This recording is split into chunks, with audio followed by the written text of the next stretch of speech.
সাত শ্রেণীর ব্যক্তিকে আল্লাহ তাআলা আরশের নিচে ছায়া দিবে কিয়ামতের দিন, যেদিন আকাশের সূর্যটা মাথার কাছে চলে আসবে, জমিনটা তামার জমিন হয়ে যাবে তৃষ্ণায়, মানুষের জিহ্বা বের হয়ে কুকুরের মতো নাভির সামনে ঝুলতে থাকবে। সূর্যের প্রচন্ড কিরণ আর তাপে মাথার মগজগুলো গলে গলে নাকের ছিদ্র আর কানের ছিদ্র দিয়ে ভাতের মাড়ের মতো টপ টপ করে বেয়ে বেয়ে পড়বে। আল্লাহর আরশের ছায়া ছাড়া সেদিন আর কোনো ছায়া থাকবে না। বিষ্ণু বললেন, সাত শ্রেণীর ব্যক্তিকে আল্লাহ তাআলা সেদিন আরশের নিচে ছায়া দিবে।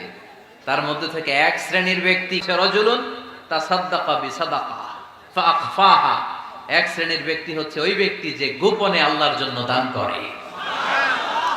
আচ্ছা, লা তা'লামু শিমালুহু মা তুনফিকু ইয়ামিনুহু, এমন গোপনে এসে আল্লাহর রাস্তায় দান করে দেয়, তার ডান হাত কি দান করেছে বাম হাত টের পায় না।